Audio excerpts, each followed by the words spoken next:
له وليا مرشدا أشهد أن لا إله إلا الله وحده لا شريك له وأشهد أن محمدا عبده ورسوله وصلى الله عليه وعلى آله وأصحابه ومن تبعهم بإحسان إلى يوم يقوم الناس لرب العالمين. Si ça va mieux?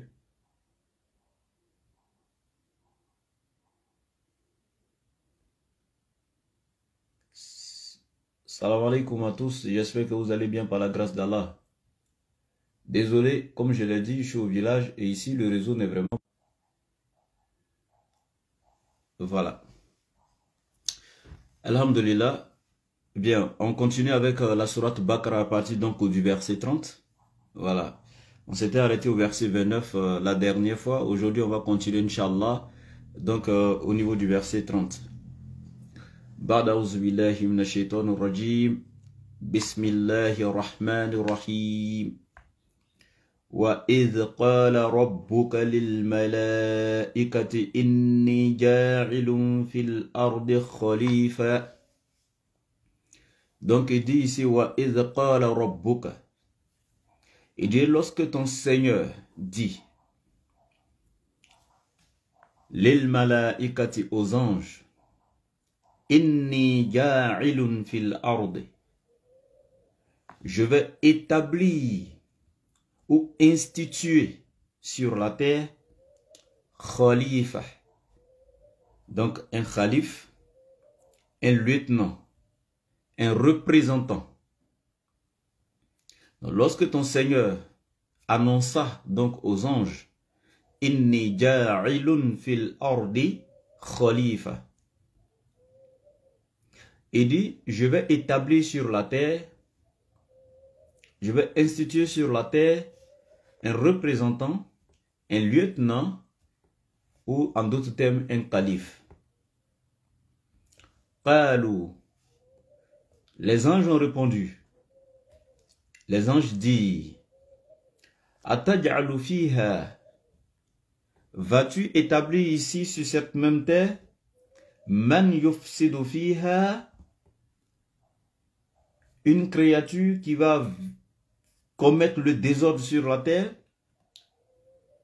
qui va transgresser sur la terre, qui va commettre le péché sur la terre, man yufsidu fiha wa yasfiku dima'a, qui va verser le sang sur la terre, wa nahnu nusabbihu bihamdika, alors que nous les anges, nous sommes déjà là à célébrer ta gloire et ta louange.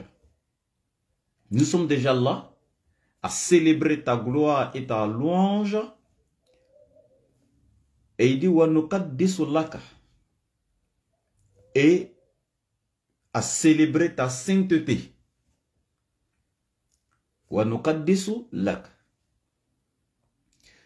Qala, Allah il répond en disant ceci aux anges. Inni a'lamu, moi Allah je sais, ma la ta'lamouna, ce que vous ne savez pas.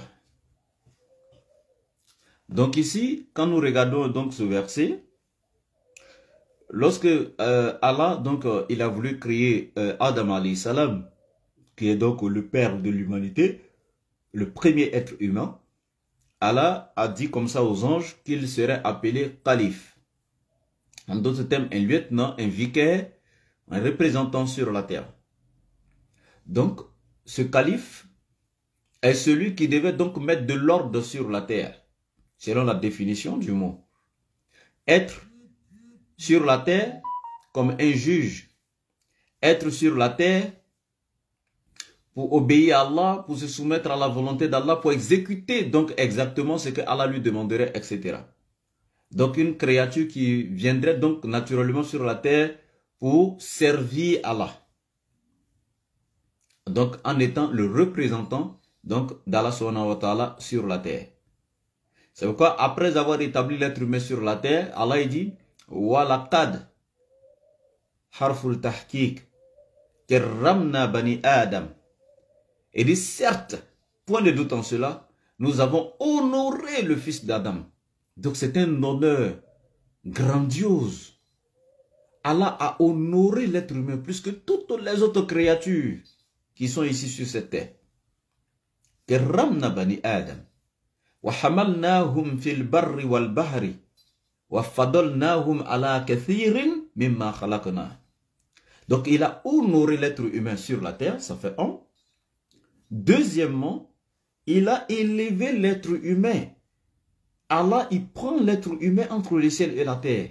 Nous voyageons, regardez, dans les airs, dans les avions, etc. Nous allons partout, par la permission d'Allah, qui nous a donné cette connaissance pour que nous puissions fabriquer donc ces avions-là.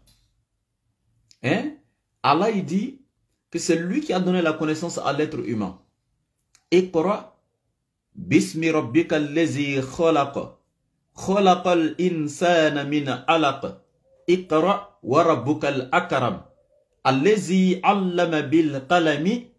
Allama al insana ma lam ya'lam. C'est lui qui a enseigné à l'être humain ce qu'il ne savait pas. Donc, ces avions, toutes ces nouvelles technologies, etc., ces appareils qui arrivent à voyager dans l'espace, etc. et tout, c'est Allah qui nous a donné donc cette connaissance à l'être humain, à pouvoir donc créer toutes ces choses-là. Regardez un peu dans la sourate Mulk.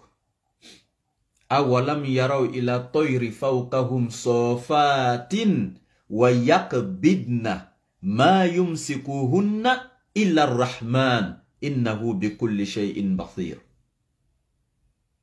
Allahu Akbar.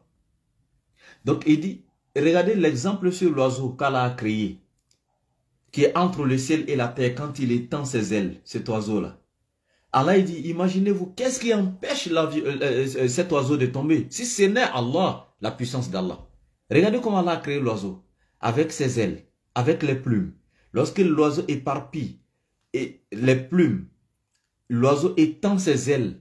Regardez un peu, quand l'oiseau frappe ses ailes, regardez comment l'oiseau se lève entre le ciel et la terre sans tomber. Subhanallah.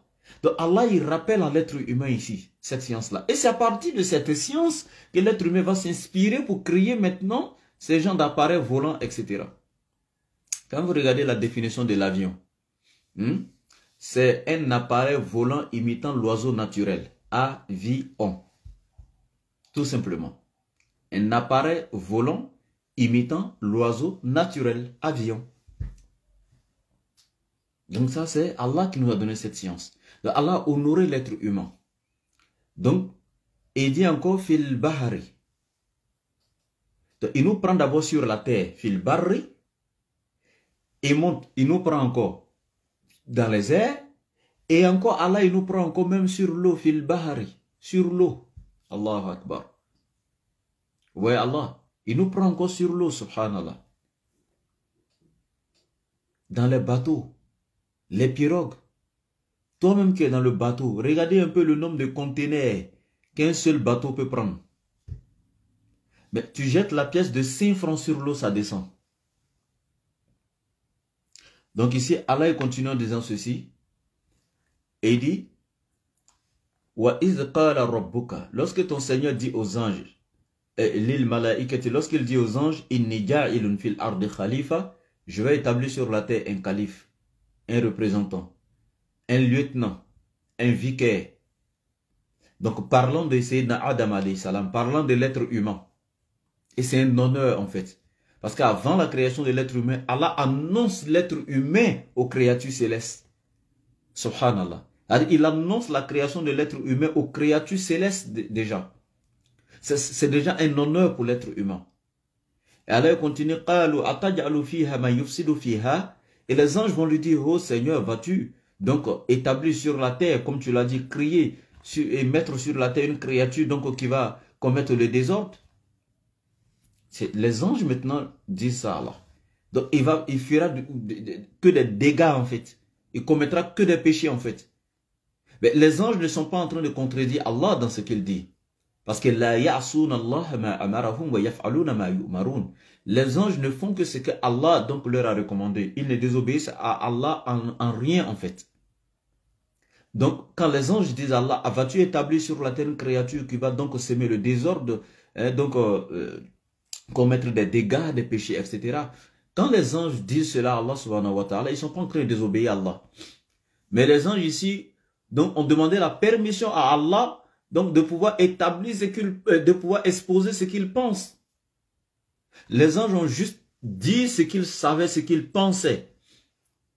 Loin d'une désobéissance, donc, à la volonté d'Allah. Donc, ils ont tout simplement dit ça. Mais qu'est-ce qui a poussé les anges à dire ça? Selon certains savants. Parce qu'avant la création de l'être humain, il y a eu des créatures qui ont vécu sur la terre ici. Et il y a eu les djinns, par exemple, qui ont vécu 2000 ans avant la création donc de l'être humain. Il y a eu les djinns, je répète, les djinns qui ont vécu plus de 2000 ans avant la création donc de l'être humain sur la terre. Donc, lorsque ces djinns étaient sur la terre, ils n'ont commis que le désordre, les dégâts, le péché, la transgression, ils ont versé le sang, etc. Donc, le polythéisme, ils n'ont commis que péché sur péché. Au point où Allah subhanahu wa ta'ala allait envoyer contre eux donc un collège d'anges accompagné par Azayaïl, qui était donc l'un des leurs. Et donc Allah a envoyé donc cette troupe-là pour les détruire, les chasser, les châtier, etc. Certains sont allés donc se cacher dans des îles, etc. et autres. Et donc, les anges ayant vécu ça, ayant vu donc le comportement des premières créatures qui étaient sur cette terre, donc qui étaient les djinns, se sont dit automatiquement, si Allah établissait donc sur la terre une autre créature, une autre espèce de créature, donc qui sont rien d'autre que les, comment dirais-je, donc l'être humain, il allait également imiter donc les créatures qui ont précédé, donc qui sont ces djinns-là, il allait commettre les mêmes péchés que ces djinns-là. C'est comment les anges ont compris la chose. Et Allah maintenant il va répondre à ces anges pour dire Inni a'lamu ma la ta'lamun. Moi Allah je sais ce que vous les anges vous ne savez pas. Et qu'est-ce que cela sous-entend? Parce que déjà la pensée des anges est erronée. Puisque même s'il y aurait des êtres humains qui allaient désobéir, mais les mécréants ne sont pas au-dessus des croyants. Les mécréants ne sont pas comparables aux croyants. Donc Allah, il sait dans sa science, dans son omniscience, Allah il sait qu'il y aura des prophètes qui vont sortir d'Adam. Il y aura des messagers qui vont sortir d'Adam. Il y aura des grands walis ou des amis, des rapprochés d'Allah qui vont sortir donc d'Adam. Des pieux qui sortiront donc d'Adam, etc., etc. Des grands savants, etc., etc. Des soumis. Donc, toutes ces personnes-là qui sortiront d'Adam, les anges n'ont aucune connaissance de cela. Ça fait le premier point. Le deuxième point également, c'est que le croyant étant au-dessus du mécréant, même s'il y aurait des mécréants qui allaient sortir d'Adam, les prophètes même suffisent déjà pour honorer Allah. Parce que l'être humain étant une créature qui a eu le don du libre arbitre, son adoration est plus auprès d'Allah, plus élevée, plus valorisée auprès d'Allah par rapport à l'adoration des créatures qui n'ont pas le don du libre arbitre et qui sont créées que pour l'obéissance. Je prends l'exemple des anges. Les anges, là, ils adorent Allah. Mais quand un être humain décide de se conformer à la volonté d'Allah, se soumettre et adorer Allah, lui, ayant le don du libre arbitre, ayant la possibilité de pouvoir aller commettre l'adultère, la fornication, de pouvoir commettre le shirk, c'est-à-dire l'associationnisme, ajouter d'autres divinités à Allah dans l'adoration, etc., etc. L'être humain a la possibilité de faire tout ça quand il décide de laisser tomber tout ça et puis décide de se soumettre à la volonté d'Allah. Allah aime sa soumission, son adoration, que l'adoration des anges, parce que les anges, eux, n'ont pas la possibilité de désobéir en fait. Mais toi, tu avais la possibilité de désobéir, mais par amour et par crainte pour ton Seigneur, tu t'es détourné du péché pendant que tu voyais tes semblables en train de vivre dedans et tu t'es consacré car la soumission donc, et à l'adoration donc du tout miséricordieux. En ce moment, Allah aime donc naturellement toi, ton adoration, que même l'adoration des anges. Parce qu'ils n'ont pas la possibilité de les obéir. Donc du coup, il y a tout ça qui rentrait donc en ligne de compte. Et surtout qu'il y avait encore la meilleure de toutes les créatures qui devait sortir d'Adam, qui est Muhammad sallallahu alayhi wa sallam. La meilleure des créatures, meilleure que le ciel, meilleure que la terre et meilleure que tout ce qui renferme les deux. La meilleure des créatures, je pèse mes mots. Meilleur même que les anges, le prophète Muhammad sallallahu alayhi wa sallam. Donc naturellement, Allah dit aux anges, je sais ce que vous ne savez pas par rapport à cette créature Adam. Et c'est comme ça que Allah maintenant il va dire وَعَلَّمَ آدَمَ الْأَسْمَاءَ كُلَّهَا. C'est ainsi que Allah maintenant il va éprouver les anges à travers un petit examen. Qu'est-ce que Allah fera? Allah il va donner la connaissance de toutes choses à Adam alayhi salam. Il va donner la connaissance de toutes choses à Adam alayhi salam. Et quand je dis toutes choses, tout ce qui existe comme créature, comme création, Allah a donné la connaissance de tout à Adam. Le nom des choses, le rôle qu'elles vont jouer, etc., etc. Tous les détails sur chaque chose. Aujourd'hui, toutes les découvertes de l'être humain, toutes les inventions de l'être humain n'inventera rien si Allah n'avait pas déjà donné la connaissance de cette chose-là au père de l'humanité qui est Adam alayhi salam. Tout ce que nous inventons aujourd'hui, tout ce que nous découvrons aujourd'hui, Allah avait déjà donné la connaissance à notre père Adam. Donc il n'y a rien de nouveau en fait. Donc voici comment Allah il va donner la connaissance de toutes choses à Adam alayhi salam, toutes les créatures comme je dis, toute la création, tout ce que ces choses-là, c'est-à-dire que le rôle de chacune des choses, etc. Allah a tout donné à Adam alayhi salam. Et la création déjà d'Adam, sachez que lorsqu'Allah devait créer Adam alayhi salam, il a envoyé les anges à tour de rôle. C'est une histoire que vous avez naturellement apprise beaucoup de fois.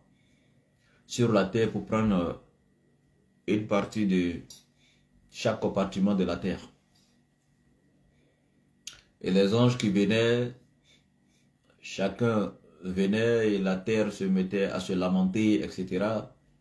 Donc plein de pitié pour elle, n'arrivait pas à la couper, à couper une partie d'elle, etc. Donc naturellement jusqu'à ce que ce soit l'ange, donc Azraïl, qui est appelé l'ange de la mort, Malakul Maut, qui à son tour quand il est arrivé, il a dit à la terre que tu es une créature d'Allah et moi également, et je n'obéis qu'aux ordres de mon Seigneur. Et donc il a fait ce qu'il devait faire, il a pris les différentes parties de terre, donc il a envoyé à Allah subhanahu wa ta'ala, qui donc par la terre, par cette argile-là, comme Allah a dit, crissante d'une boue malléable,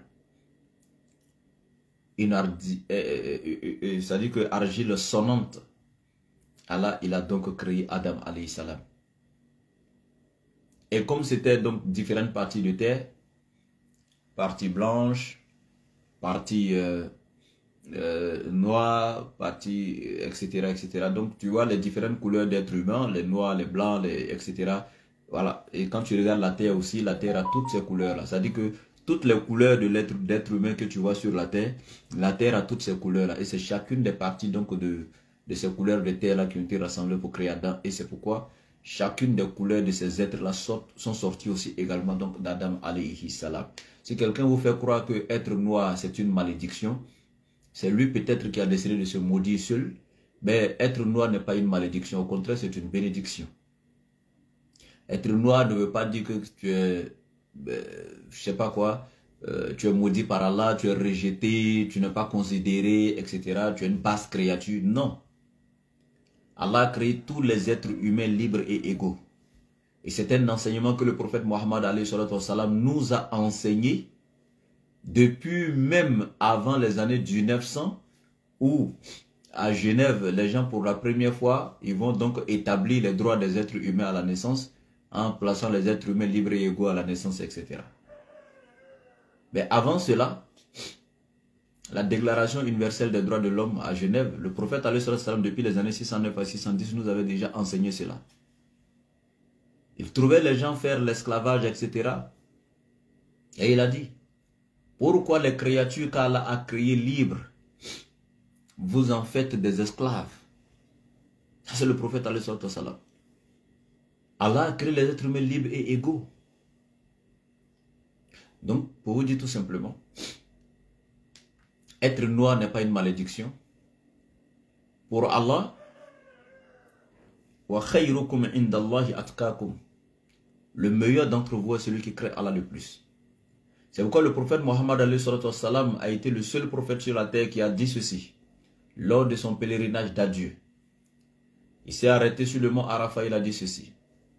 Ya ayyuhan nas, ô homme, inna rabbakum wahid, wa inna abakum wahid.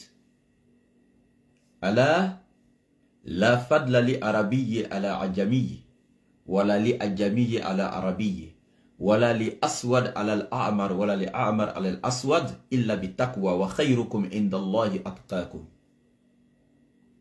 Il dit, ô homme, votre créateur, votre Seigneur Allah, qui vous a tous établis, quelle que soit votre couleur, votre appartenance ethnique, appartenance religieuse, etc., quel que soit ce que vous êtes, que vous reconnaissez Allah ou pas, sachez que c'est Allah seul qui vous a créé, vous tous. Que tu sois noir, blanc, juif, chrétien, bouddhiste, etc. Quel que soit ce que tu es, inna rabbakum wahid, votre Seigneur Allah est unique. Wa inna abakum wahid, ainsi que votre père Adam est unique. Vous êtes tous issus d'un seul homme, d'un seul être qui est Adam et il est unique. Donc l'humanité est une seule famille. Même si nous ne sommes pas frères et sœurs en religion, si nous avons des différentes appartenances religieuses, nous sommes au moins frères et sœurs dans l'humanité. Nous descendons tous d'un seul être qui est Adam. Et il dit, l'arabe ne sera jamais supérieur à un non-arabe, ni un non-arabe supérieur à un arabe. Un blanc ne sera pas supérieur à un noir, ni un noir supérieur à un blanc que par la piété. Le meilleur d'entre vous est celui qui craint Allah le plus. Allah Akbar. Donc personne ne devra vous dire, mes frères et mes sœurs, que vous êtes des Africains, que c'est la malédiction d'Allah.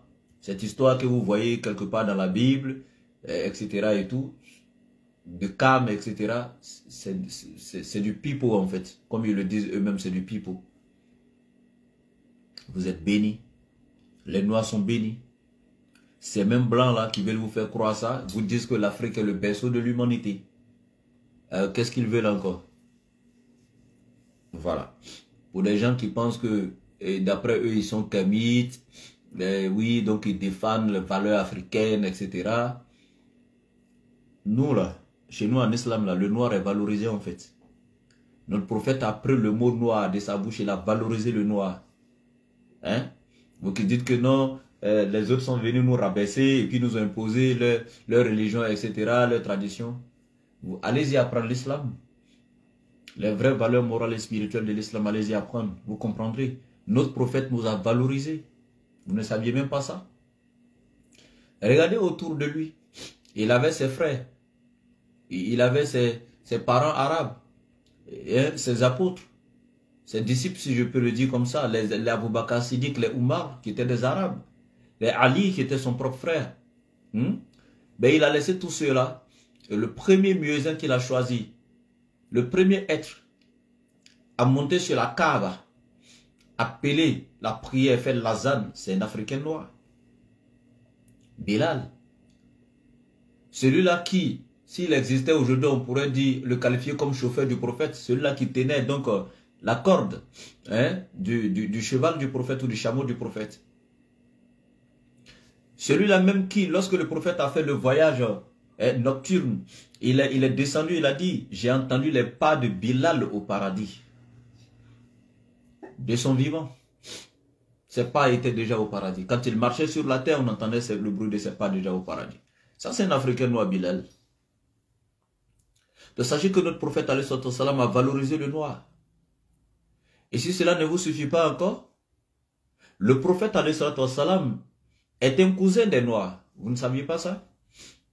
Vous serez étonné d'entendre que le prophète est cousin des noirs. Oui. Vous savez qu'en islam, quand tu as tété le même lait que quelqu'un, naturellement, même si vous n'êtes pas sorti du même ventre, de la même femme, le fait que tu as tété le même lait que la personne, tu deviens en quelque sorte voilà, un demi-frère de la personne. C'est pourquoi une fille et un homme qui ont tété le même lait maternel, même si ce n'est pas cette femme qui les a mis tous deux au monde, ils ne peuvent plus se marier parce qu'ils ont tété le même lait maternel. Et quelle est la femme qui a allaité le prophète? Alimatou. Alimatou qui a allaité le prophète, elle était africaine. Et quand le prophète a tété le lait d'une africaine, c'est notre frère, c'est notre cousin. Naturellement, le prophète a tété le lait, il a été allaité par une africaine. Donc le prophète devient frère des Africains. Il devient cousin des Africains naturellement. Donc notre prophète, alayhi salam, il nous a honorés. Et encore sa grand-mère pour montrer l'universalisme même de sa mission. Allah même déjà depuis à partir de sa grand-mère, Allah l'a tiré de qui? D'Ismaël. Mais Ismaël avait pour mère qui? Agir. Agir qui était qui? Une africaine noire. Une princesse d'Égypte, des rois égyptiens. Et une africaine noire. Donc l'islam a honoré le noir. Vous voyez? Voilà. Quand vous faites croire que tout celui qui est noir ou je sais pas quoi, c'est une malédiction, c'est archi-fou. Hein? Clair. Bien. Donc, Allah, comme ça, donc, il a créé Adam à partir donc, de l'argile. Et quand il a créé Adam, il a étalé son corps. En ce moment, il n'avait pas encore insoufflé donc en Adam de son esprit. Il a étalé Adam comme ça. Et Allah, il a dit aux anges, la créature que je vous avais dit que j'allais créer, allez-y la visiter. Donc quand les anges venaient, ils regardaient et ils étaient étonnés. Parce que les anges ont été créés de la lumière. Et Allah, il leur dit qu'il allait créer une créature qu'on appelle Bachar. C'est-à-dire qu'il y a un corps physique. Qui est un corps physique. Les djinns qui ont vécu avant nous ont été créés de la flamme de feu. Les anges ont été créés de la lumière. Maintenant, Allah, il leur dit qu'il va créer une créature qu'on appelle Bachar, qui pourront toucher, une créature physique. Écoutez. Donc, quand les anges venaient et regardaient Adam couché, ils le touchaient, ils regardaient, ils étaient épatés. Subhanallah. Et ils rendaient gloire à Allah. Ils voyaient, c'était de la merveille, ça, en fait. Et ils regardent l'argile, la terre, une poussière, mais à partir d'elle, Allah a créé un être. Et qui a des organes différents. Regardez les cheveux, c'est sorti de la même terre. Mais les cheveux sont différents de l'œil, qui est sorti de la même terre. L'œil est différent des dents, qui sont sorties de la même terre. Les dents sont différentes du sang, sorti de la même terre. Le sang est différent. C'est-à-dire que regardez chaque organe, chaque partie de l'être humain, l'une est différente de l'autre, mais tout est sorti de la même terre, subhanallah. Et les anges rendaient gloire à Allah, excepté une seule créature que vous connaissez bien, qui est Iblis. Mais en ce moment, il n'était pas encore Iblis. Il n'avait pas encore désobéi. Il n'était pas encore Shaitan. Mais déjà, il avait tellement adoré Allah, parce que son histoire, je vous l'ai conté au début du tafsir de la Sourate Baqarah. Son histoire, dans son histoire, je vous avais dit, pour ceux qui ont suivi, parce que les tafsirs sont très importants, et je vous le dis, mes frères. Vous aimez écouter les débats. Parce que si c'était un débat que j'avais dessus là, on aurait vu les gens près de 1000 et quelques, 2000 et quelques personnes sur le TikTok en train d'écouter. Oui, mais sachez qu'en écoutant les débats, oui, c'est bon, ça instruit. Mais sachez que c'est ce tafsir là qui est encore plus bénéfique pour vous, mes frères et sœurs en islam. Parce que chaque verset que vous écoutez ici efface de vos péchés. Oui, c'est très important, il faudrait que vous le sachiez. Le Coran vous purifie. Le Coran, quand vous l'écoutez, il pénètre directement dans votre cœur et il illumine votre intérieur. Il renforce votre foi et votre crainte. Et vous enseigne la parole, le message clair de votre Seigneur. Et écoutez ça Allah aime plus ça que ces débats que vous écoutez. C'est nous qui faisons les débats pour appeler les non-musulmans à l'islam. Donc les débats sont bénéfiques aux non-musulmans parce que ça les amène à venir à l'islam. Mais vous qui êtes déjà musulmans, vous devez écouter le message, la parole d'Allah subhanahu wa ta'ala. Parce que vous, peut-être qu'il y a certains parmi vous qui ne peuvent même pas lire le Coran correctement. À plus forte raison connaître le sens de ces versets.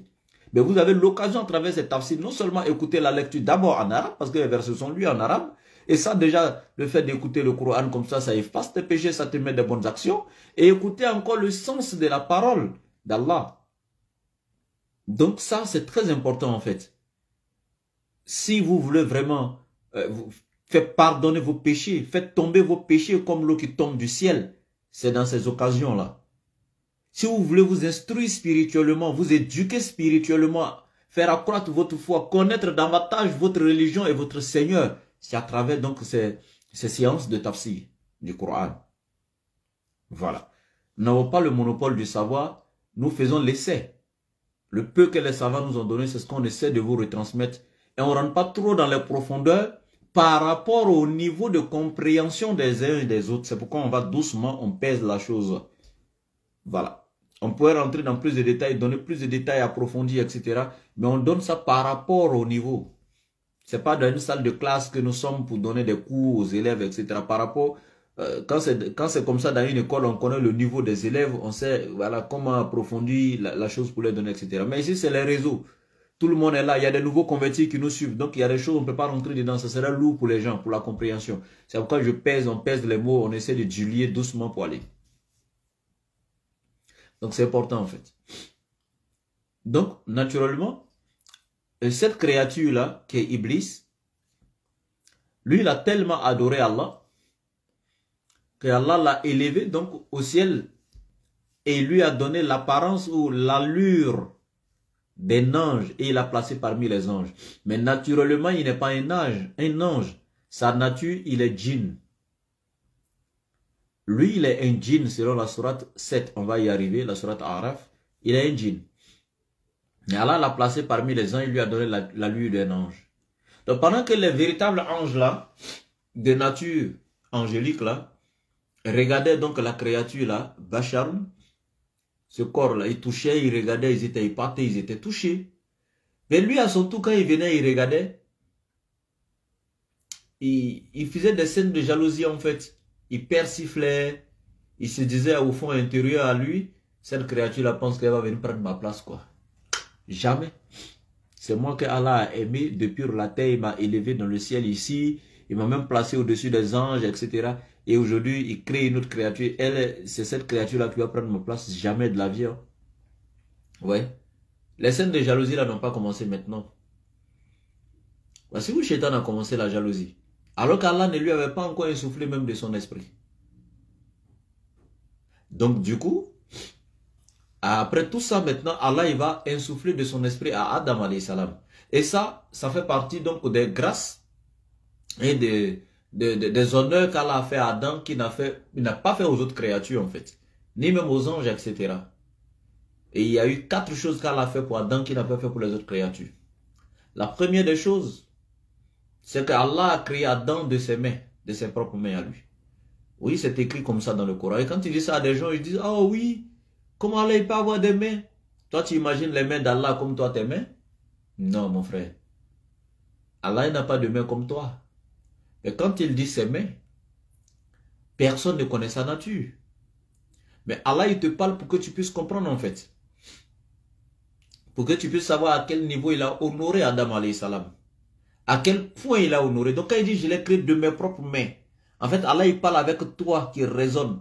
Pour que tu saches que les autres créatures là, il a seulement dit kun, fayakun. Comme ça, soyez, ils ont été. Mais ce n'est pas le cas d'Adam. Dans le cadre d'Adam, il a apporté plus d'attention, plus. C'est-à-dire qu'il a honoré dans sa création. Maintenant, si Allah a des mains, sache que tu ne peux pas imaginer les mains d'Allah en fait. Parce que pour imaginer ses mains, il faut connaître sa nature. Tu ne connais pas sa nature, donc tu ne peux pas imaginer ses mains. C'est comme Allah, il dit, il voit. Mais tu ne peux pas imaginer ses yeux. Mais oui, il voit. Et quand il voit, avec quoi il voit? Et toi, tu ne peux pas imaginer ses yeux parce que tu ne connais pas sa nature. Allah, il entend. Oui. Mais est-ce que les oreilles d'Allah sont tes oreilles? Non.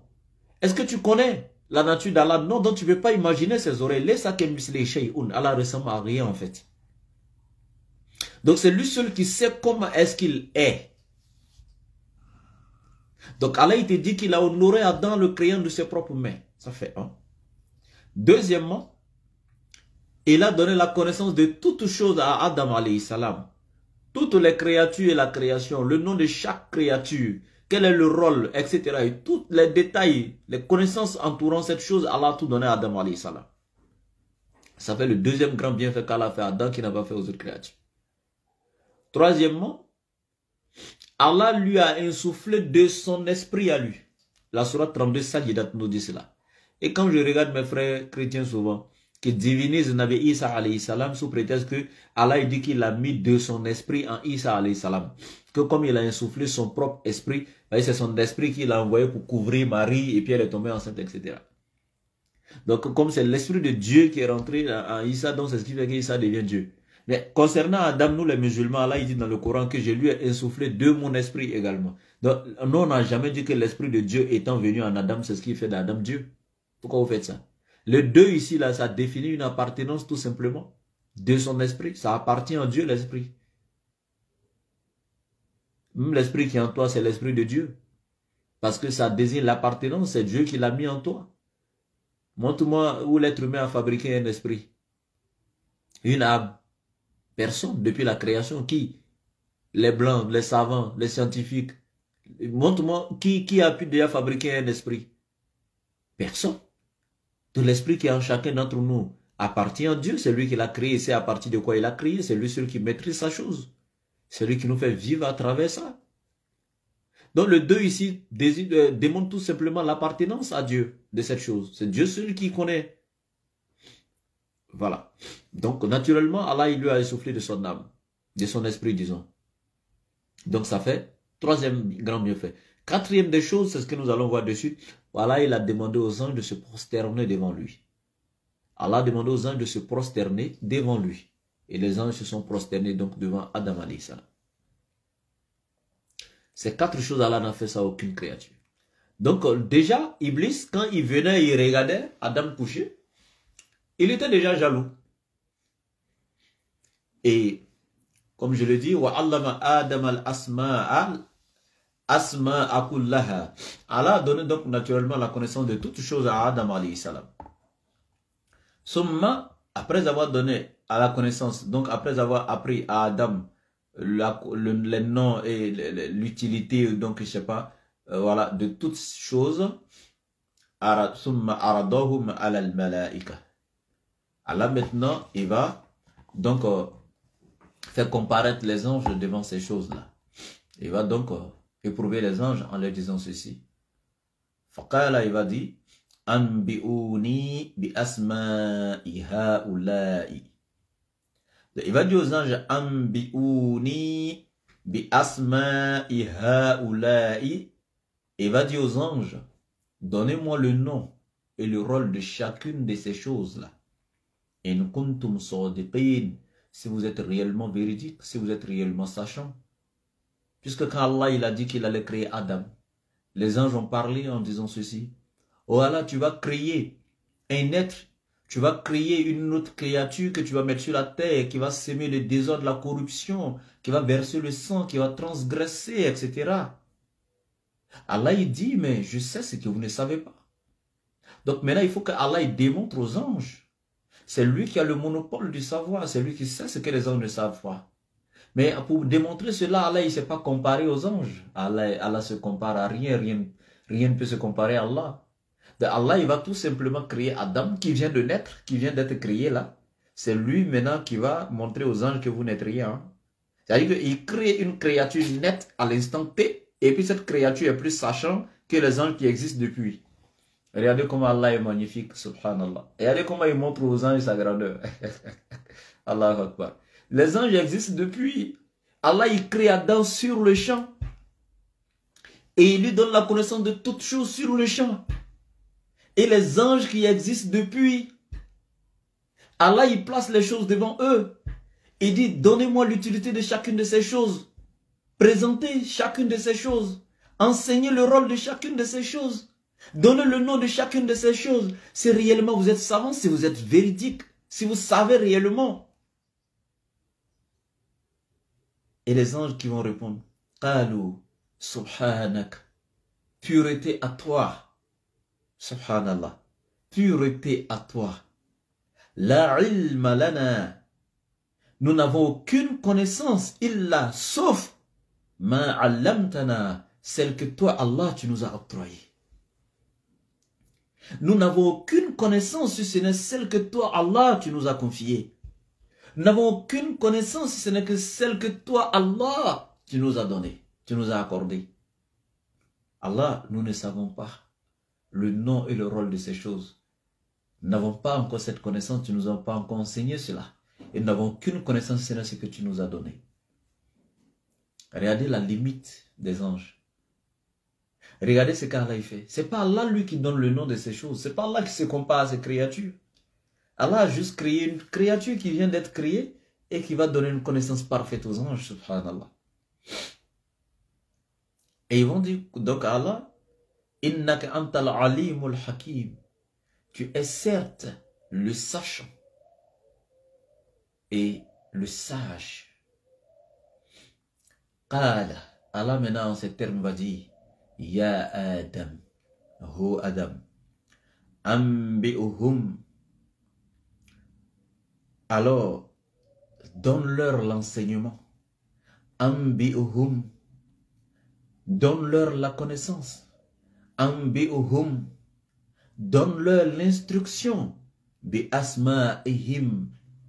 Du nom de toutes ces choses. Enseigne-leur toutes ces choses. Enseigne-leur les noms et le rôle de toutes ces choses, Allah. Adam. Allah dit à Adam, donne-leur ces connaissances. Enseigne-leur. Subhanallah. Et lorsque Adam alayhi salam est fini de leur donner la connaissance de toutes ces choses, Allah maintenant, c'est lui qui vient maintenant se vanter, se glorifier.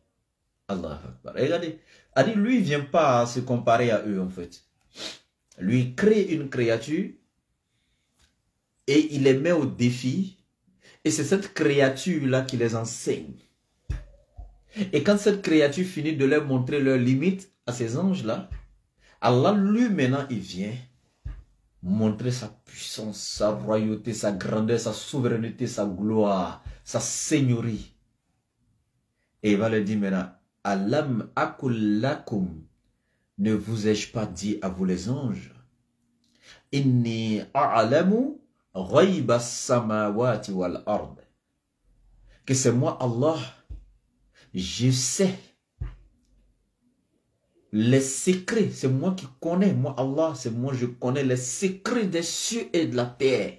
C'est moi je sais ce qui est caché dans les cieux et sur la terre, subhanallah. Wa a'lamu ma tubduna wa ma kuntum taktumun. Et c'est moi Allah, je connais ce que vous divulguez et ce que vous cachez.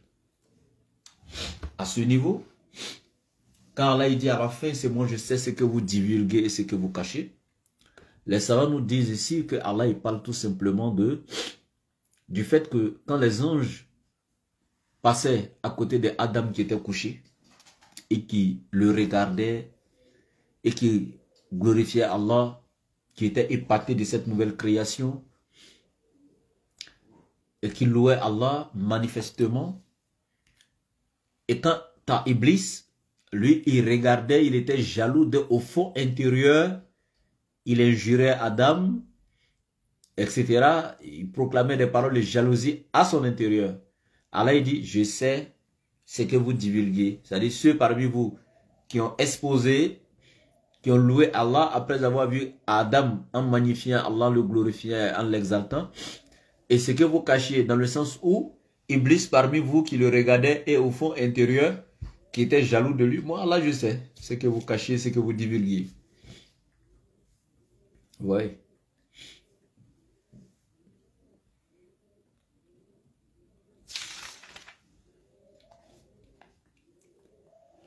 Et Allah il continue en disant, وَإِذْ قُلْنَا لِلْمَلَائِكَةِ اسْجُدُوا لِآدَمَ فسجدوا إلا إبليس أبى واستكبر وكان من الكافرين.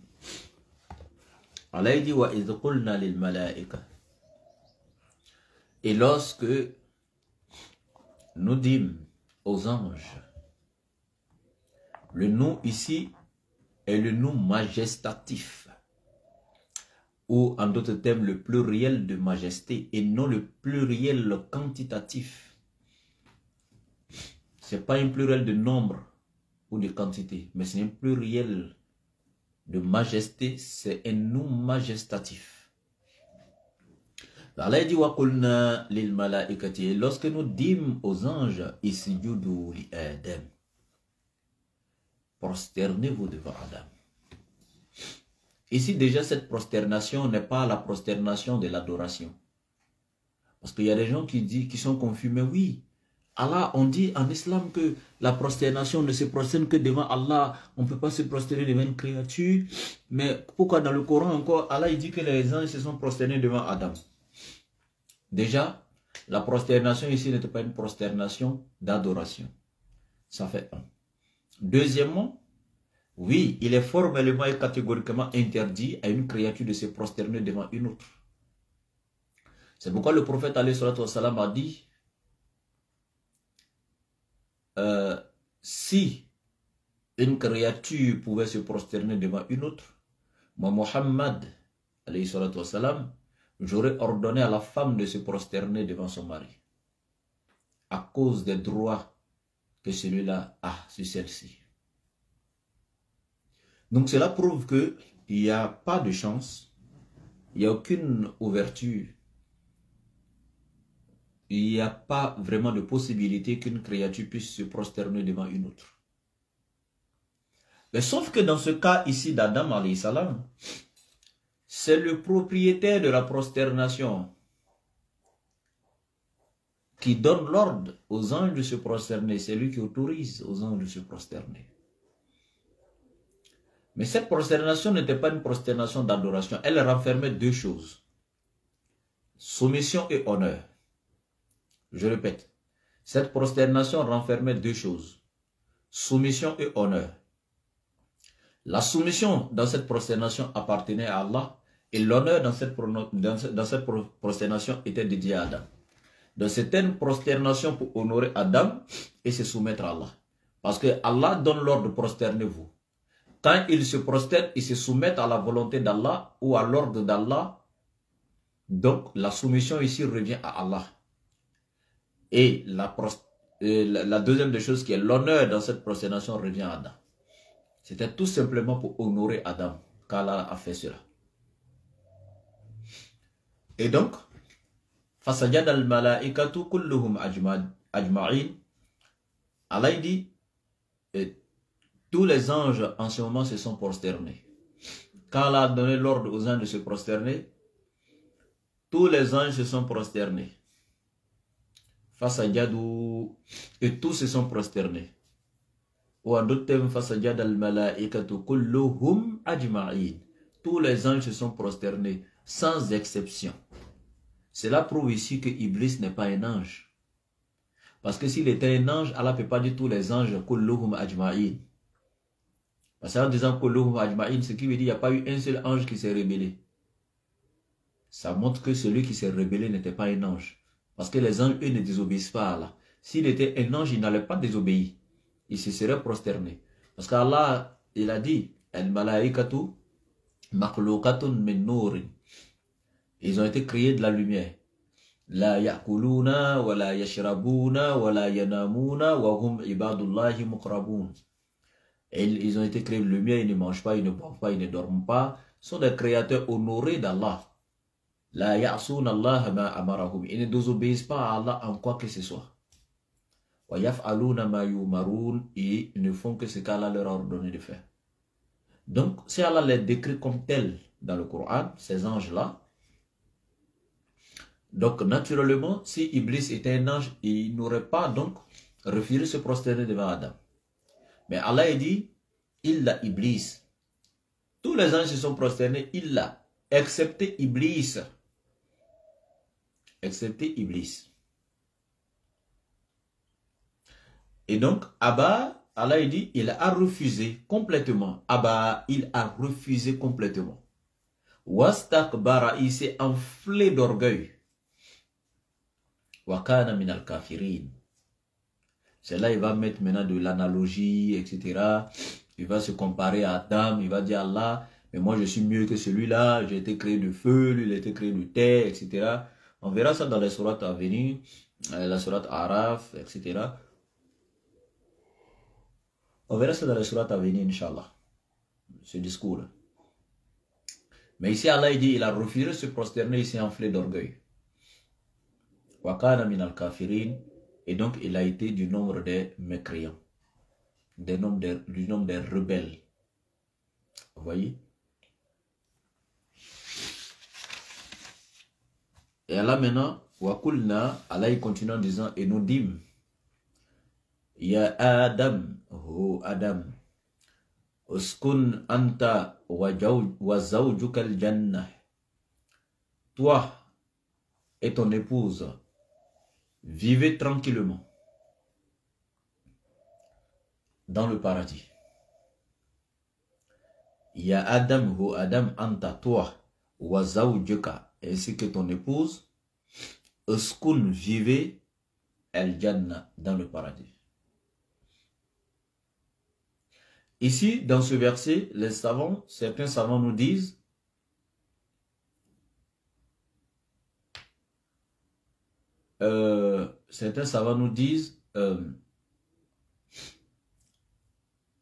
écoutez très bien, comme j'ai dit, j'essaie de diluer pour ne pas, donc, parce que tout le monde suit le tafsir, il y a des nouveaux, il y a des, donc j'essaie de diluer un peu. Mais ici, écoutez très bien. Quand il dit, ya Adam, ho Adam, iskun anta wa zawjuka al-jannah. Toi et ton épouse vivez au paradis. Il y a des savants qui vont dire, mais attends, il y a une version de l'histoire où on nous dit, c'est Adam seul qui est rentré au paradis. Et après être rentré au paradis, il a été frappé d'un profond sommeil. Et après son réveil, il a trouvé à côté de lui une épouse. Et quand il s'est levé, il a vu cette femme. Il était choqué. Il était étonné. Parce qu'il sait qu'il était seul. Mais après son sommeil, il se réveille, il y a quelqu'un à côté de lui. Mais c'est qui? Donc il lui a posé la question, toi tu es qui? Elle dit, je suis une femme. Il dit, ok. Mais toi, tu es ici pour faire quoi? Elle dit, je suis ici pour te donner la tranquillité. Être une aide pour toi.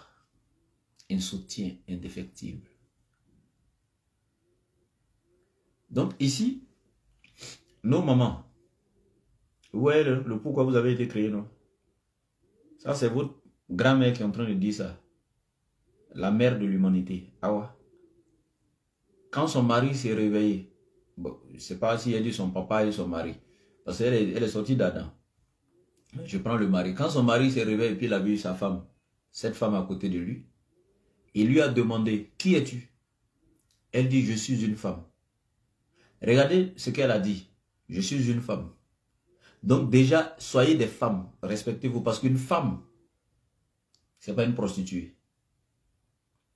Une femme, parce que le mot femme, regardez même l'étymologie du mot femme, ça veut dire quoi?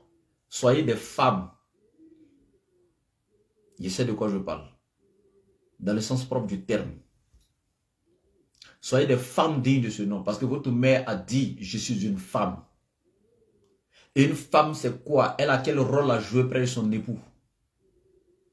Il lui a demandé, tu es une femme, tu es là pour faire quoi? Elle dit, pour te donner la tranquillité. Et c'est pourquoi dans la sourate 30, à partir du verset 21-22, Allah est clair.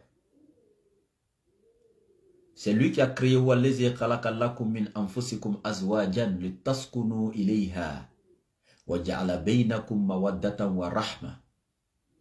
Allah il dit, c'est lui qui a créé de vous et pour vous vos épouses. Il a créé de vous et pour vous vos épouses. Elles sont de la même nature que nous. Elles ne sont pas des animaux, Elles ne sont pas moutons, cabris, bœufs, trucs, non. Elles sont de nous. Elles sont des êtres humains. Elles sont de nous. Allah a créé de nous et pour nous. Minkum lakum. Donc, il a créé de nous, pour nous, nos épouses. Et pourquoi Allah a créé de vous et pour vous, vos épouses? Il est tasukunu ilayha, afin que vous ayez la tranquillité auprès de ces épouses-là. C'est le Coran qui le dit. Allah dit, afin que vous ayez la tranquillité. Il est tasukunu ilayha. Et nous, on se rend compte aujourd'hui, généralement, que c'est un général de guerre, nous on va prendre pour une déposer chez nous ici. Chaque matin, elle va décharger un fusil sur nous. Tant que cartouche de balle là n'est pas fini, elle va pas s'éteindre. C'est l'homme. On vous épouse, c'est pour avoir la tranquillité. Oh. C'est pas un camp militaire. Oh. On a décidé d'ouvrir chez nous à la maison. Oh. On n'est pas allé prendre le général de guerre pour venir ici chaque matin pour... C'est pas procureur ou bien juge que je suis allé prendre pour une mettre chez moi chaque matin pour me faire passer au tribunal. Et... C'est-à-dire que quand... Je sais de quoi je parle. Hein? Souvent même, quand elle rentre déjà mes pieds, elle te dit je veux te parler, c'est le tribunal qui est ouvert. Le jugement commence. Nos mamans, pardonnez-vous. On vous a marié, c'est pour avoir la tranquillité. C'est pour que vous soyez un soutien pour nous, en fait. S'il vous plaît. Pour que vous soyez un soutien pour nous. Pour qu'on puisse avoir la tranquillité auprès de vous. On ne veut pas la guerre. Les hommes sont des gros bébés. Jouez le rôle de maman, souvent, avec eux. Vous allez les adoucir. Et puis vous allez pouvoir faire d'eux ce que vous voulez. Mais quand vous venez avec la force, la violence, la justice, la guerre. C'est pas bon, ça détruit le foyer. Soyez ces femmes-là, dignes de ce nom. Je ne dis pas que vous n'êtes pas souvent lésés par des hommes. Et moi je l'ai toujours dit. Le mariage n'est pas fait pour n'importe qui. Le mariage est fait pour un homme responsable et non un homme fainéant, un homme irresponsable. C'est fait pour un homme qui est moralement prêt, spirituellement prêt et même, je dirais, financièrement prêt. Le mariage n'est pas fait pour n'importe qui. Mais malgré ça, tu verras des hommes fainéants, lâches, irresponsables, immatures. Et il y a beaucoup de femmes qui souffrent avec ce genre d'hommes. On reconnaît nos mamans, là il n'y a pas de problème. Mais si Allah a fait que tu as eu un mari qui n'est pas parfait, certes, mais à 90%, qui lutte pour tendre vers la perfection, qui essaie de faire le mieux sur le plan vertical comme horizontal pour être bien, sois un soutien pour lui.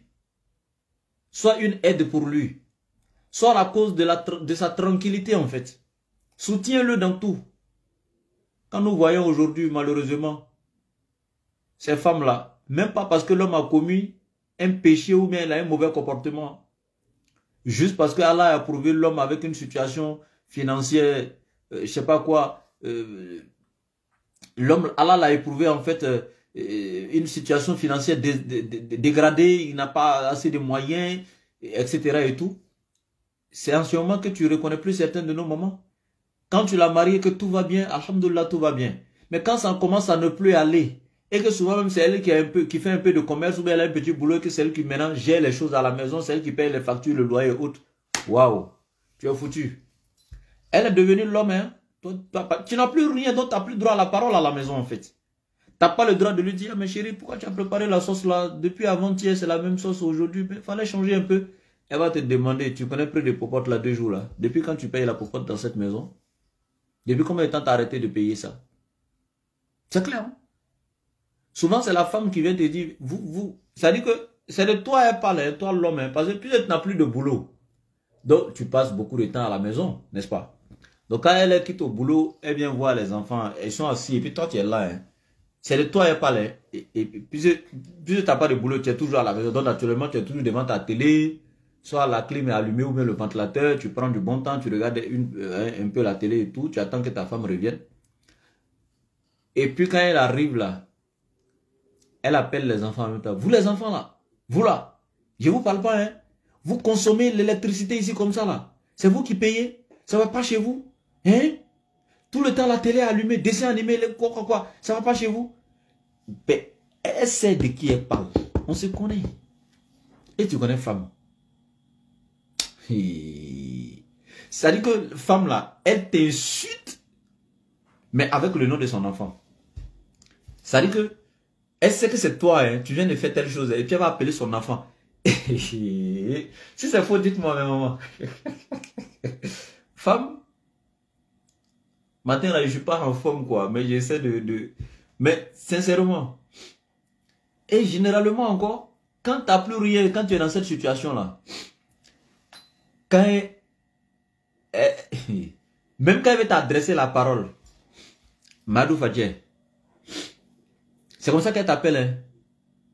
Papa de Anjo, c'est comme ça qu'elle va t'appeler. C'est plus mon chéri, mon chou, mon bébé, mon quoi. Tout ça c'est fini. T'as plus rien mon frère. Donc maintenant là, c'est papa de Madou, papa de Adja, papa de Michou. Voici comment elle t'appelle. Ça devient ton nom dorénavant. Mais t'es insulté à travers tes enfants là, ça va te dégoûter. Tu vas prendre note. Et je vous dis, les sahabinats sont passés. Vous devrez être exemplaires. Wallahi. Mais maman, soyez exemplaires. Et toutes les femmes ne sont pas comme ça. Hein. Je parle en général, mais toutes les femmes ne sont pas comme ça. Il y a des femmes, naturellement, elles n'ont rien. Leur mari n'a rien. Hein, ou le boulot est gâté de leur mari, ça ne va pas. Et c'est elle qui se débrouille.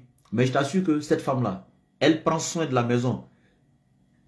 Les propres enfants, c'est-à-dire leurs propres enfants à la maison ne savent pas que c'est pas papa qui paye la maison, c'est maman. C'est-à-dire leurs propres enfants ne savent pas ça.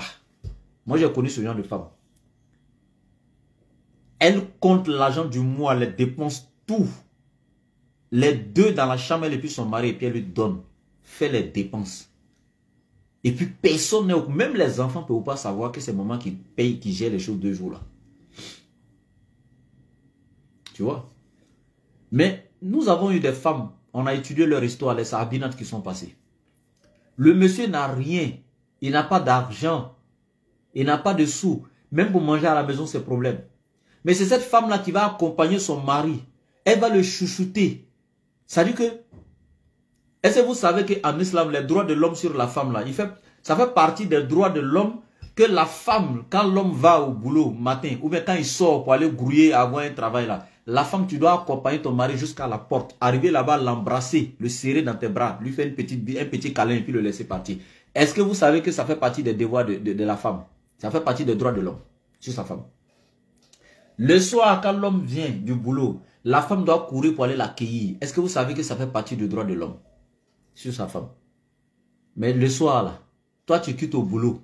Tu espères venir trouver une femme qui s'est déjà lavée depuis vers 16h, 17h, qui a porté la plus belle robe hein, de sa garde-robe, qui s'est vraiment mis coquette, parfum, tout ça propre. Et puis elle vient depuis le portail, quand elle entend le bruit de ta voiture ou de ta moto, ou bien quand elle entend le bruit du portail, tu rentres, puis elle va... Souvent, c'est cette femme qui fait la course sur ses enfants. Quand les enfants disent « Papa !» et puis il court là, tu vois la maman en train de courir. Regardez comment ces gens de foyer là sont chics. Elle même fait la course sur ses enfants. Premier arrivé chez papa. Mais chez nous là, elle est assise. Pagne qu'elle a attaché depuis 1 semaine, elle fait ménage à elle pagne là. Ça dit que quand elle te dépasse, elle pagne la net là, tu es grippé.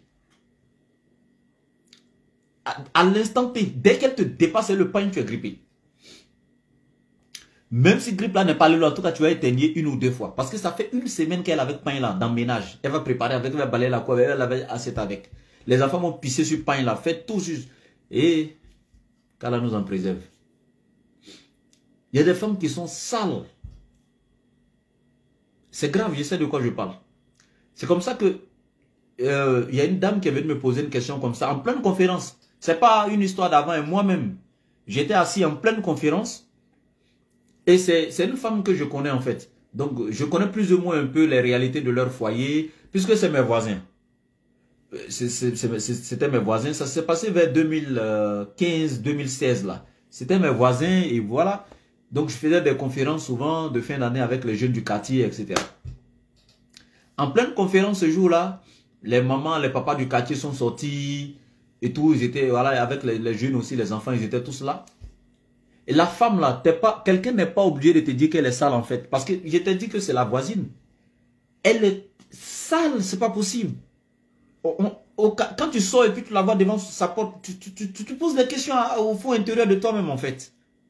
Elle est sale comme je vous le dis sincèrement. C'était pas difficile à voir. Mais je vous assure, son homme souffrait. Et l'homme était venu plusieurs fois prendre des conseils avec moi. Oustaz, qu'est-ce que je dois faire? Qu'est-ce que ma femme... Je suis désolé de te demander, mais vraiment, j'ai fait tout, etc. et tout. Donc, c'est une histoire, donc plus ou moins, je savais en fait. Et comme je venais souvent saluer mon voisin, souvent quand il a un problème de santé ou autre, il faut rendre visite à ton voisin. Donc, quand je rentrais chez lui, parce qu'il avait deux femmes. La première était dans un autre quartier, mais c'est la deuxième qui était près de chez moi là. Donc, quand je venais le saluer dans la maison de celle qui est près de chez moi, c'est pas possible. Je ne rentre pas dans les détails, je ne vous donne pas les détails parce que l'islam m'interdit de rentrer chez quelqu'un et voir des choses qui ne sont pas bien puis exposées. Donc, voilà. Mais ici, je vous donne ça de façon bref comme ça, en tant que conseil pour mes mamans en fait. C'est en tant que conseil que je donne, mais je ne vous donne pas de détails. Et donc, en pleine conférence, après la conférence, disons, pendant la série de questions-réponses, la femme prend le micro. Oustaz, j'ai une question à te poser. J'ai dit, ok, je t'écoute, maman. Elle me dit ceci. Quand un homme a deux femmes, et puis il n'est jamais dans la maison de l'autre, il est toujours chez l'autre, même quand c'est celle-là qui est en cuisine, ça dit que ce sont ses jours, mais elle est toujours chez l'autre. Il ne va jamais s'asseoir ici. Matin, même quand il se réveille, là, tu as dit, on le chasse avec un bois de la maison. Faou, il est déjà parti. Ce genre d'homme-là, il sera comment devant Dieu?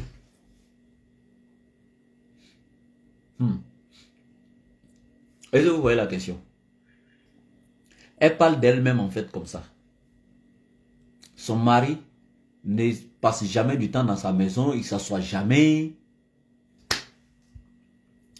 Donc, pour répondre à la question, j'ai dit, maman, la réponse est simple.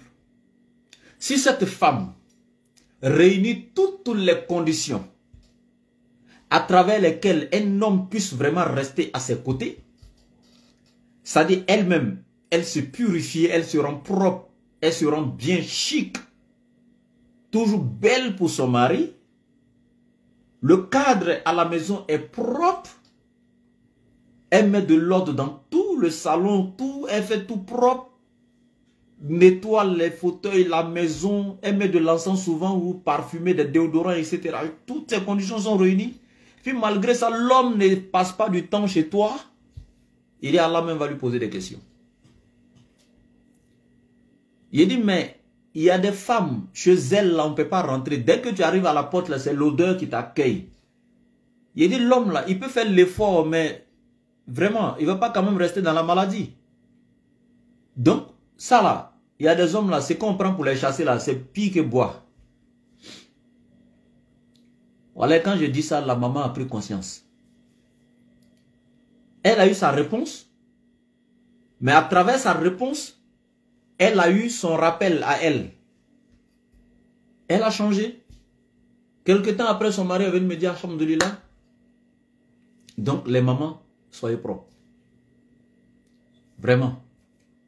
Et soyez avec vos maris comme l'islam vous demande. Donc, ces femmes-là, tu vas la voir assise, quand son mari arrive là, elle va dire, Chaka Maï, mais elle-même elle est assise. Ça ne l'intéresse pas en fait. Ça te coûte quoi d'aller accueillir ton mari depuis à la porte? Prendre sa mallette ou son sac. Hein? Quand il vient s'asseoir, enlever son costume, enlever ses lacets de souliers, retirer les souliers. Souvent même tremper ses pieds dans un peu d'eau tiède. Masser ça un peu. avant de lui dire il y a l'eau dans la douche, il faut aller te laver, etc. et tout. Ça te coûte quoi, madame? De pimenter un peu ton foyer. Vous voulez faire du tic au tac avec les hommes. Comme l'homme s'est comporté comme ça, moi aussi, il me comporter comme ça. Quand il m'a fait telle chose, ça ne m'a pas plu. Moi aussi, il a lui montré que je m'en fous de lui. Quand vous faites comme ça, là, vous détruisez votre foyer. Un homme, là, ce n'est pas difficile de l'éduquer, en fait. Je prends l'exemple de deux femmes. Voici une qui rentre à la maison et puis elle voit son mari en train de le tromper. Sur son lit conjugal même. Elle rentre et puis elle voit son mari en train de coucher avec une autre femme. Elle commence à bavarder, taper tout partout, frapper. Vous pensez que l'homme ne s'attendait pas déjà à ça? Il s'attendait à ça. Parce qu'il sait que naturellement, si ma femme vient me trouver avec une autre femme ici, elle va faire un scandale. Déjà, ça, c'est déjà préconçu dans sa tête. C'est pourquoi il prend les précautions pour essayer de se cacher. Mais malgré ça, tu viens de l'attraper. Donc, quand tu fais la même chose qu'il pensait déjà là, tu n'as rien fait en fait. Mais quand il fait ça, et puis toi, tu viens de le trouver dans la chambre là, tu sors tranquillement, tu viens te coucher au salon, dans le fauteuil, et puis tu attends. Et on n'a pas dit que ça ne fait pas mal. Hein. Ça fait mal. Essaie de contenir ta colère et puis regarde. Quand il finit là, dès qu'il sort et puis lui-même il te voit, et puis vous vous voyez, face à face. Et il est bloqué. L'autre va fuir pour sortir. Tu te lèves même, tu lui dis chérie, tu as fini? Vous avez fini? S'il peut prendre le drap pour laver, s'il peut nettoyer. Ça fait mal, hein? Tu ne comprends pas en fait. Toi, tu vas plus chicoter ton mari que celle qui a bavardé. Et écoutez très bien. Voilà, tu ne fais pas de scandale. Tu mets de l'ordre dans la maison, tout. L'homme là, en fait, tu viens de faire de lui ton esclave à vie. Je te jure, il va avoir peur. Il sera tremblant. Tu vas le voir, tu vas pas savoir que c'est ton mari en forme gaillard, gros, grand que tu connaissais là. Et est-ce que vous connaissez ce qu'on appelle le regret, remords? Est-ce que vous savez que cette femme-là, et puis elle ne parle pas, hein? Lui-même, il va faire tout pour qu'elle puisse lever l'affaire, pour qu'elle puisse aborder le sujet. Toi aussi, là, fais tout. Quand il veut commencer, il faut éviter. Fais comme si tu n'es au courant de rien. Tu l'as vu, vous savez. Il sait, tu sais. Et puis, passe à autre chose. Même nourriture, quand tu vas même déposer là, tant que toi, tu n'as pas mis ta main dedans, là, il ne peut pas mettre sa main dedans parce qu'il va se dire que est-ce qu'elle ne m'a pas empoisonné? De la manière, elle n'a pas fait palabre là. Il va avoir peur. Vous ne savez pas comment punir un homme en fait. Ça, c'est la vraie punition. L'homme va souffrir. C'est-à-dire que tu vas le détruire moralement. Il va aller au bureau, il ne peut pas travailler. Mais si tu fais un scandale là, ça va durer un jour et puis c'est fini. Soit tu prends tes bagages pour aller et puis lui-même tu lui donnes l'occasion de faire entrer celle avec qui t'a trompé. Et puis chacun est de son côté, chacun est à l'aise maintenant. Mais en fait, ici là, si tu veux le faire souffrir, là, voici une méthode que je te donne. C'est pas facile au début. Mais wallahi, tu vas maîtriser ton homme. Souvent l'homme là, c'est lui-même qui sort pour aller voir ses propres parents. Ou pour aller voir les imams. Wallahi, c'est lui-même qui sort pour aller appeler les gens, venir demander pardon à ma femme. Il lui a fait quelque chose, mais je ne vais plus reprendre. Et puis, il a vu l'exemple là clair. Wallahi. Le gars, il est venu. Dans même DDR, il est venu me trouver au bureau de DDR. Et puis, il m'a expliqué le problème. Il dit, Oussaz, je suis venu vous voir. Moi-même, je sais. J'ai commis un grand péché. Ma femme m'a attrapé. Mais depuis lors, depuis une semaine, ma femme, elle a changé avec moi. Elle est devenue plus soumise. Oussaz, j'ai peur. Est-ce qu'elle va me tuer? Je ne sais pas. Pardonnez, à convoquer là, appelez là, et raisonnez là, s'il vous plaît. Intervenez. Ça ne m'arrange pas. Ça ne m'arrange pas. Si elle avait fait par là même, j'allais comprendre. Ça s'est passé. C'est là que j'ai compris. J'ai dit Allah Akbar. Donc, très sincèrement, mes mamans, n'essayez pas d'aller au tic au tac avec les hommes. Il n'y a pas deux capitaines d'un bateau. Vous avez d'autres manières pour éduquer vos maris, pour les amener à prendre conscience. Ça n'a rien à voir avec coup de poing ou bien bavarder, crier et tout. Donc, comme je disais, ça fait partie des devoirs de la femme d'accompagner son mari quand il sort pour aller au boulot ou bien pour aller chercher travail. Ça fait partie des devoirs de la femme d'aller accueillir son mari quand il rentre chaque soir. C'est pourquoi les sahabinates, elle allait accompagner son mari jusqu'au portail. Elle allait lui dire quoi? Te voilà en train de sortir pour aller chercher notre subsistance, mes enfants et moi, pour venir à la maison. Mais arrange-toi. Si tu n'as pas eu un travail licite, tu n'as pas eu un gombo licite, on appelle ça en jargon ivoirien un gombo, un petit contrat licite. ne viens pas ici avec de l'argent dérobé, du haram, de l'illicite. On n'en a pas besoin. Si on va mourir de faim, on va mourir de faim. Allahu Akbar. Est-ce que vous imaginez un peu? Elle dit, Ya Zawji, ittaqillaha fina, wa la ta'tina bil haram. Nahnu nasbiru ala al-ju'i fi dunya, wa la nasbiru ala al-nari yawm al-qiyamah. Elle dit, oh mon mari, crée Allah. Crée Allah avec nous, ta famille. Crée Allah. Ne viens pas à nous avec du haram. Nous, on peut patienter avec la fin de ce bas monde-là. Mais on ne peut pas patienter, wallahi, avec le châtiment de l'enfer, le jour de Yawm al-Qiyamah. On ne peut pas patienter dans le châtiment d'Allah. Mais on peut patienter avec la fin ici-bas. Regardez ce genre de femme-là. Ça dit que quand tu sors là, même quand tu n'as pas eu 5 francs, quand tu rentres la tête haute. Elle court malgré le monsieur n'est rentré avec rien. Elle va aller l'accueillir, le chouchouter, le câliner. Venez lui dire, vraiment, elle va masser ses pieds. Hey, tu as beaucoup marché aujourd'hui, tu n'as rien eu. Hey, vraiment, ça va aller, ne perds pas patience. Ne désespère pas en la miséricorde d'Allah. Wallah, c'est Allah qui donne. Allah va te donner un jour. Allah va nous aider, va nous secourir. Hey, Allah, chacun a son tour chez Allah. Elle va te... Oh, regardez un peu ce genre de femme. Ça a quoi à voir avec toi? Qui dit, toi là, tu n'as rien eu aujourd'hui. Hein? Quand il dit non. Je savais, oh, ça ne m'étonne pas. Il me demande comment toi tu es. Tes amis garçons sont ministres dans le pays, ils sont préfets, trucs, députés, ils ont les gros postes dans le pays, ils ont l'argent. Toi tu sors, simple travail, même petit gombo, truc là, tu n'arrives pas à gagner. Morpion. Faut dire que tu es allé assis quelque part, très bavarder inutilement avec des amis là-bas, ou que tu allais chercher travail. Quand tu te regardes. Moi, je n'ai pas resté dans ça là. Hein. Moi, c'est un temps que te donne. Moi, là, faut me regarder. Tu vas me voir ici, on dirait soleil. Quand c'est pas Paul là, c'est Pierre. Wallah, c'est comme ça qu'elle te parle. Souvent, elle te dit, mais toi, je t'ai dit, hein, on a une cérémonie avec les femmes du quartier. Je t'ai dit qu'il y a un uniforme à payer. Ça fait 25 000. Je dois coudre. Mon argent, hein, si je n'ai pas eu mon argent dans 3 jours, si je n'ai pas eu mon argent, et puis elle ne te parle plus. Mon frère, tu vois le gars, il porte chaussures, il court, il sort. Et il n'a pas eu. Il est obligé de faire quoi? De voler. Il est obligé de faire quoi? De mélanger un truc illicite là-bas.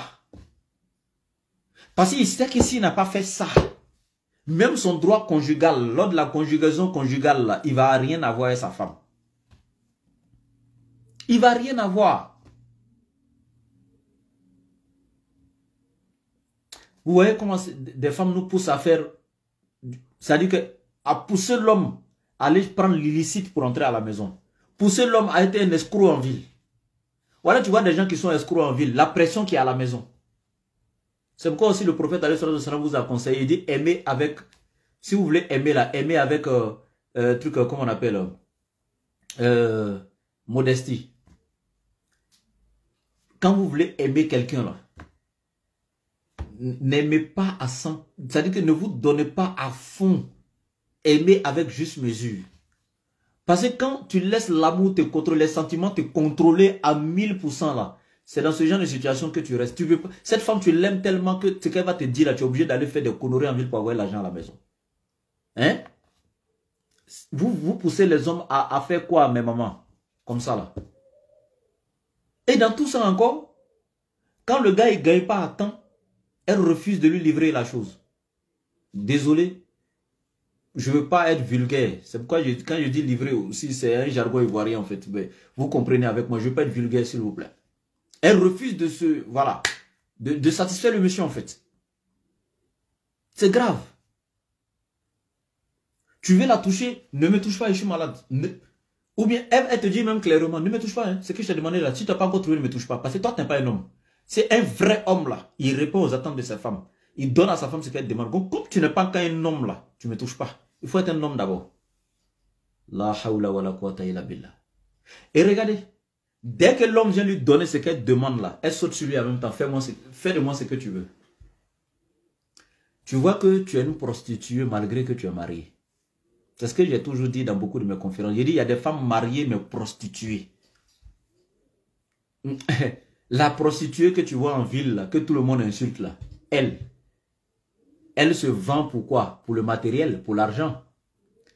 Maintenant, il y a quelle différence entre elle et puis toi, malgré que tu dis que tu es dans un mariage, quand ton mari ne te donne pas le matériel, tu ne te livres pas à lui. Mais quand il te donne, tu te livres. Il y a quelle différence? Elle aussi en ville, là, la même prostituée qui est en ville, là. C'est la même chose. Quand tu lui donnes, tu fais. Quand tu lui donnes pas, tu fais rien. Mais toi, à la maison, quand ton mari ne te donne pas, tu vas le sévrer, tu coupes. Quand il te donne, tu lui donnes. Donc, il y a quelle différence entre toi et puis la prostituée qui est en ville? Dites-moi si je mens. Dans ton propre foyer, tu te prostitues. C'est gravissime. Souvent, quand le gars il a un bon poste même de ministre ou bien un truc là, dès qu'on l'a nommé là, quand il rentre à la maison, la première des choses, elle le tire par la main. Allons dedans. Elle vient le faire asseoir sur le lit. Et puis, elle se lève, elle regarde les fenêtres, elle vient, elle ferme la porte.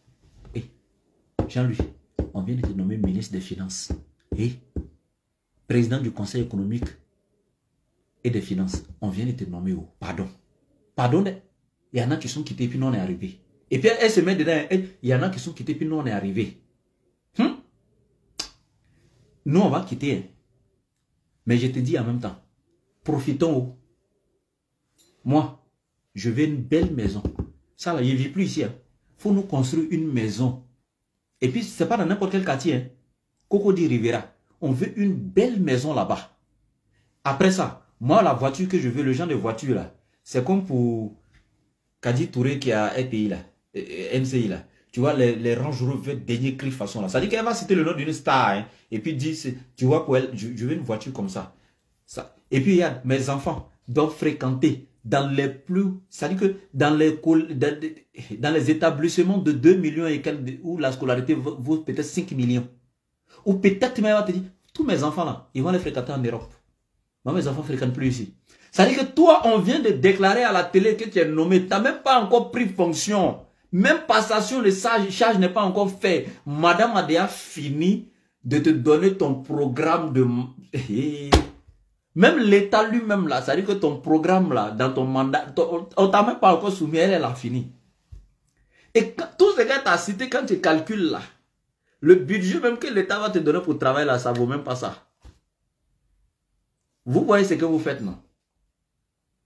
Et après ce même gars là, quand ils vont l'attraper pour détournement de fonds publics, etc., des milliards qu'il a trucs, quand ils vont l'attraper pour aller en prison là, en ce moment, il a volé tout l'argent pour donner à qui? C'est pas sa femme.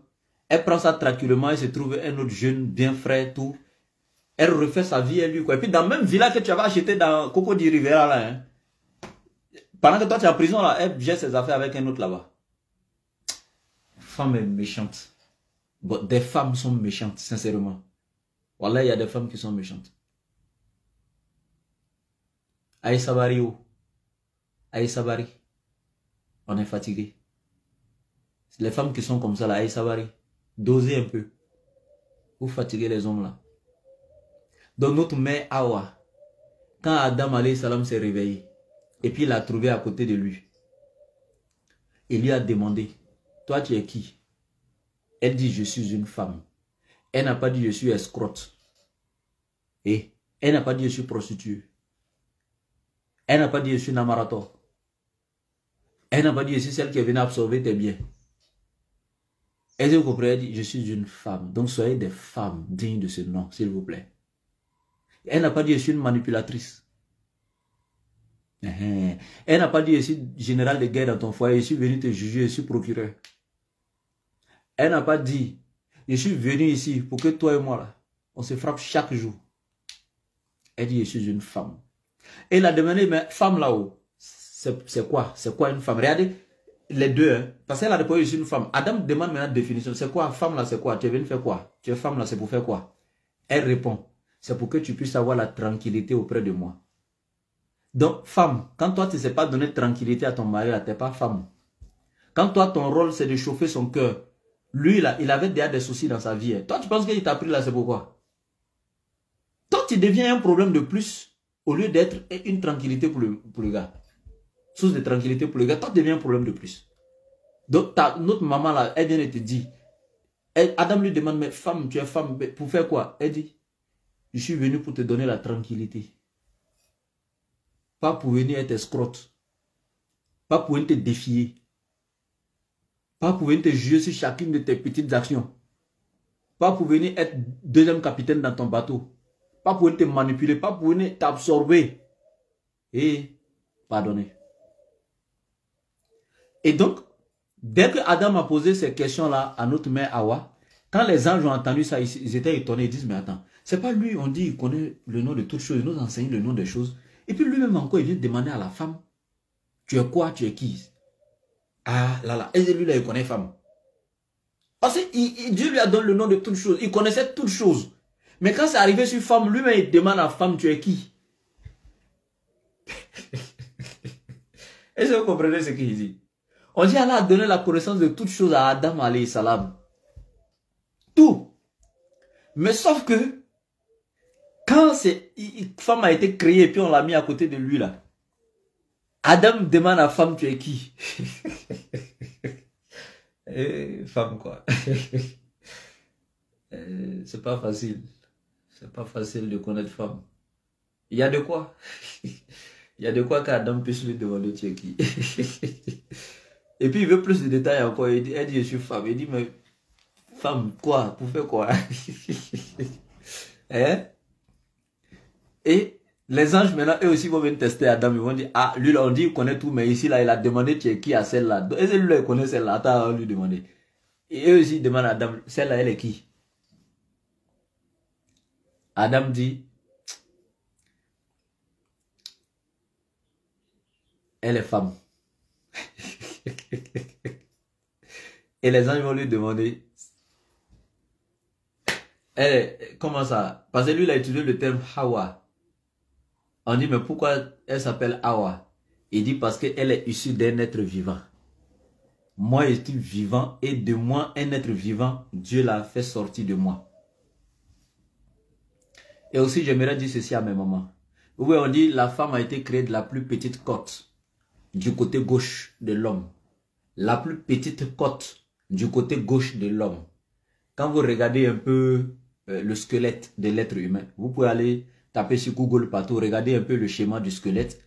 Et le squelette là, regardez le côté gauche et regardez la plus petite côte d'en haut. Vous allez voir que la plus petite est la plus courbée.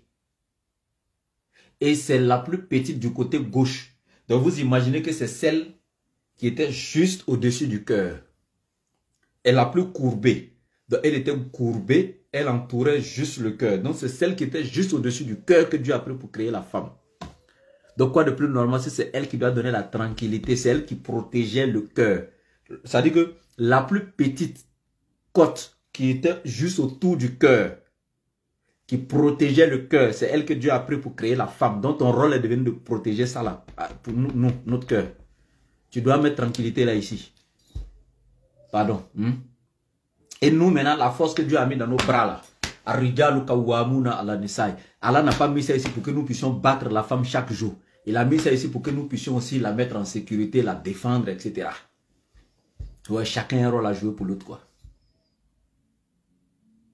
Voilà. Donc, voici un peu le premier avis des savants. Eux, ils disent que Ève a été créée quand Adam était déjà au paradis. Il est rentré seul au paradis et il dormait.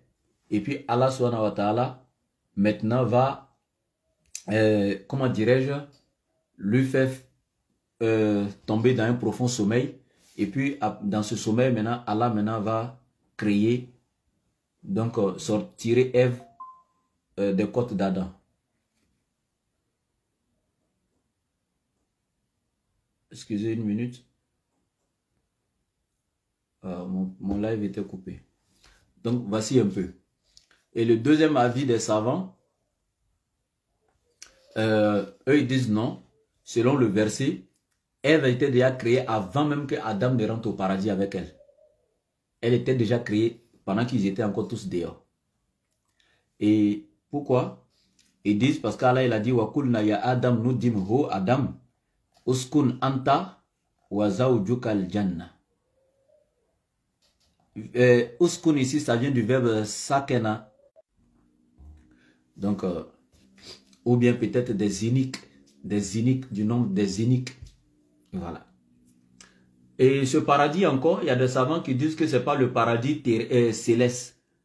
Voilà, un lieu de jouissance éphémère, donc un lieu de jouissance juste pour un temps. Donc voici un peu, voilà. Mais sauf que ceux qui disent que ce n'est pas le paradis céleste, eux ils disent, mais quand Allah dit fa'azalahu ma shaytanu anha. Désolé aussi, voilà, faites doigt pour moi, ne me jugez pas, hein, j'ai trop parlé sur les mamans aujourd'hui, mais je vous promets, prochainement, il y a parlé sur les papas. Vous avez compris. Vous avez parlé de beaucoup de votre... Et cette année également, donc ça fait que, naturellement, quand les gens disent, ne me voient pas, je suis obligé de leur dire, ah, c'est le problème de santé. Mais sachez que, n'eût été cela, je ne le dirai pas sur les réseaux, parce que je veux vraiment pas qu'elle m'empêche de faire la dawa. Et la deuxième des choses, c'est que je ne veux pas désobéir à Allah qui me demande, lorsque je suis dans un état clinique pas vraiment bien, de demander la guérison, d'analyse des Écritures saintes. Je vous dis seulement, allez dans les barres de recherche de YouTube, TikTok, Facebook, écrivez laboratoire DDR officiel. Dès que vous écrivez laboratoire